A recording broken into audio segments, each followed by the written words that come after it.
Hey guys, welcome back to another episode of Good Coffee at Home with Tag. Today we're going to talk about the Keurig. This is definitely the most convenient home brewer, and if you don't have one at your house, you probably have one at your office, at your church, somewhere in your life there's a Keurig. So we're going to teach you how to brew a good pod. First of all, don't do this. Don't leave a pod that has already been brewed in the brewer. Sorry, Levi. But we're going to tell you a good step to help make your coffee taste even better. We want to take a cup or a bowl, anything, and use the smallest setting and just run some hot water through your Keurig. This is going to clean out the old coffee that is in there from the leftover pod that you left in the Keurig.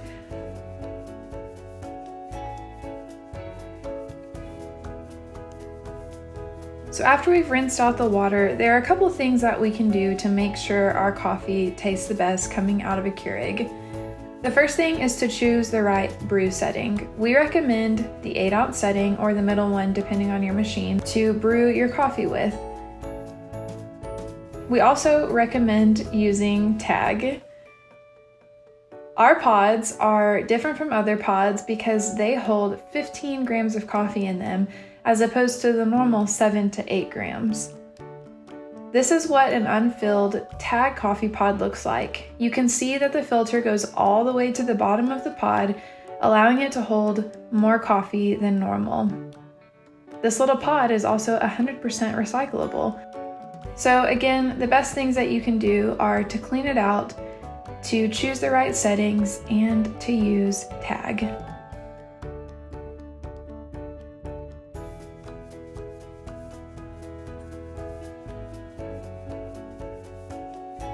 Now we're going to show you why Tag pods really are better. We got a clear coffee mug so that you can see how this coffee comes out. Like we said, it's 15 grams of coffee in there. We're brewing on 8 ounces. And if you've used our pods before, you're going to notice that it takes a little bit longer for them to brew. That is simply because there's more coffee in there for it to brew through. Now, if you want more than 8 ounces of coffee, we recommend doing 2 different pods on the 8-ounce setting. Brewing on a bigger setting doesn't automatically equal more coffee. It's the same amount of coffee in the pod, no matter which setting you brew on. And we have found that the 8-ounce setting is going to give you the most flavor.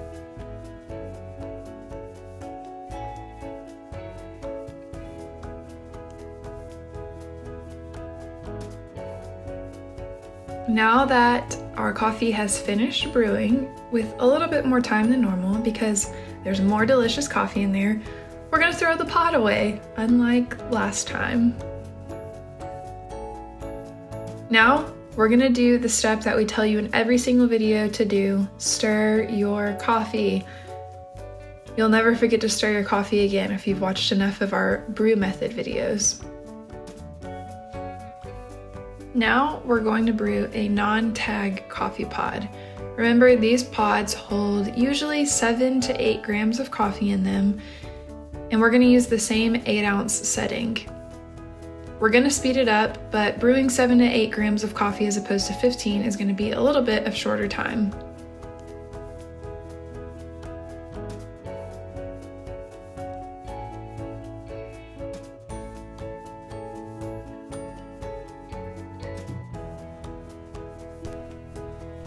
So now that we've brewed the non-Tag pod, we're going to stir it also, but you're going to notice a main difference between these 2 cups.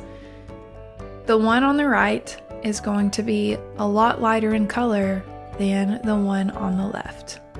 That's because there is more coffee in a Tag pod than in a normal pod, so of course you're going to get a stronger cup of coffee. Tag, not Tag. Is there really any other convincing to do?